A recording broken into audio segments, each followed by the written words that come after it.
right, let's bring the next comedian up to the stage. A very funny friend of mine. He's been doing comedy in town with me for years and years. He's about ready to release his new album called Anti-Famous at the end of the month.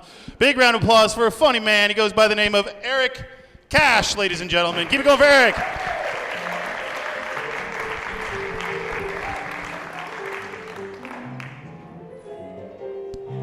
Hi guys, how you doing?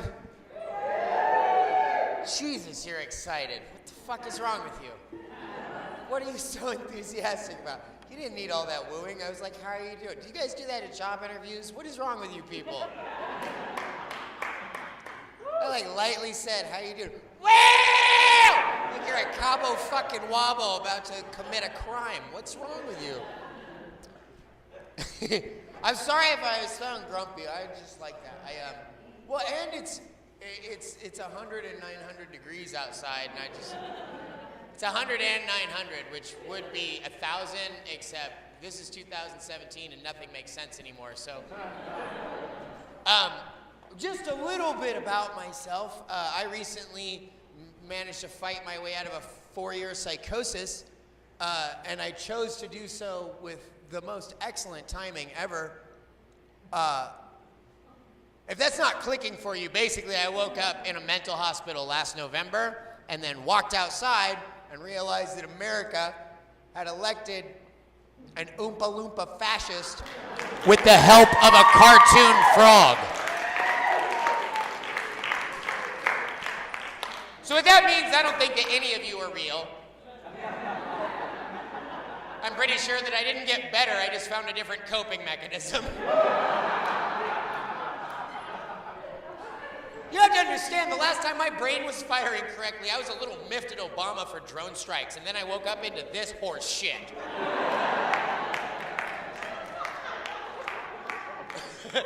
If I walk out of the Kiggins tonight, and I just see a homeless person crossing the street who just sprouts 9 legs out of the back of his neck and then tabletops and skitters across the road, I'll be like, yep, that's exactly where we're at right now.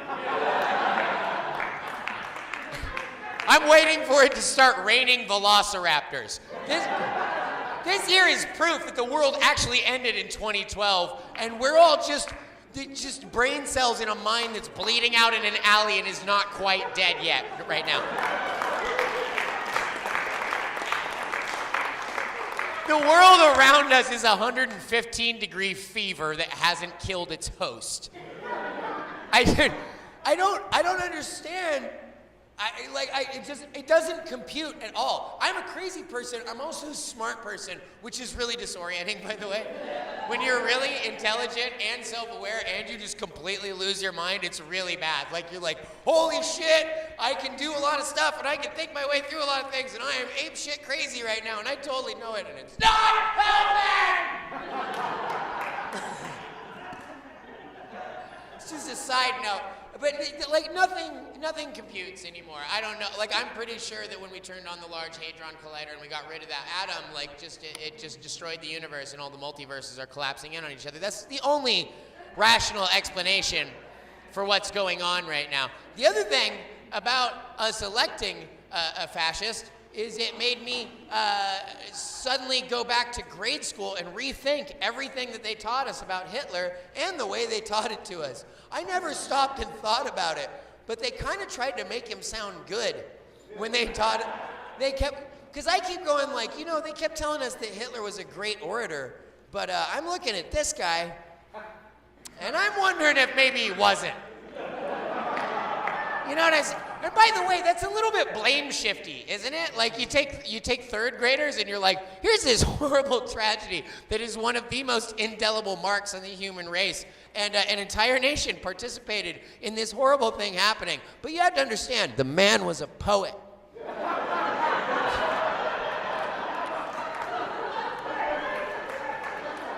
And maybe he wasn't. Maybe he was just as much of an out-of-control lunatic that made no sense whatsoever except to people that are racist, like this guy. Like maybe hate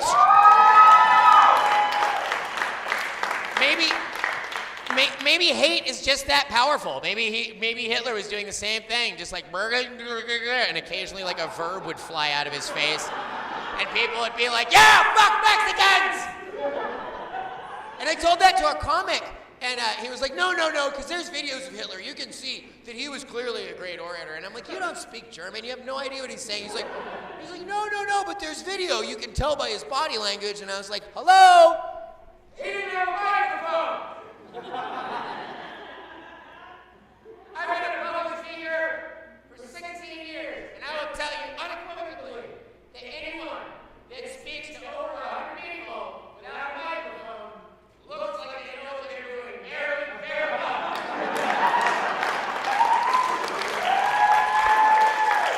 It doesn't matter what you say. If you put someone on a balcony, 2,000 people in front of them, and they just talk for an hour and a half, they look like a great orator. I'll show you. Fat shit, tuna fish, chugga chugga, fuck you.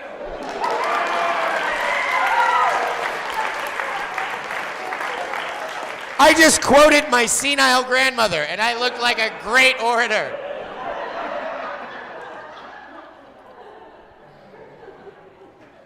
And I'm just waiting for the point that they crown him emperor. Because I don't believe anything is real anymore. Like, I really believe that this is someone's nightmare. It may be mine. You know, like I said dark things on stage for years and years and years, and when I lost my mind and then came out of it into this, there was a part of me. I'm not that much of a narcissist all the time, but there are moments and I was like, I didn't make this, did I? Did I do this? Because I kept saying really horrific shit on stage, but it was like, it was a fucking joke, you know what I mean? I'm waiting for it to happen. I think that's gonna happen. Like, I give it like 8 months at the very most, and just like every screen in the country will just start flickering on a 2-second loop of Steve Harvey going, "Gay, gay, gay, gay," and then they'll all black out and it'll pop back on, and there he'll be. There'll be the Donald just standing on some carved dais at a country club in those awkward shorts that he wears, being crowned emperor. And the crown itself is actually just like a red netback hat that says it ain't gonna lick itself, and it's got a series of baby arms and alligator teeth sewn to it with fishing line and barbed wire. And as it crests his square skull. And by the way, does Donald Trump look like he grew up on a planet that had less gravity and then got moved here? So squat. As it crests his skull, Gary Busey's face will erupt from the flesh of his left shoulder, and Carrot Top's face will erupt from the flesh of his right shoulder. And they'll just start snapping at each other and arguing in a language that doesn't exist, while the poor Donald's face peels back like this, very confused. Then the head of the RNC goes, "Turn those fucking cameras off right now!" Welcome to your future, America. My name's Eric Cash. Have a great night.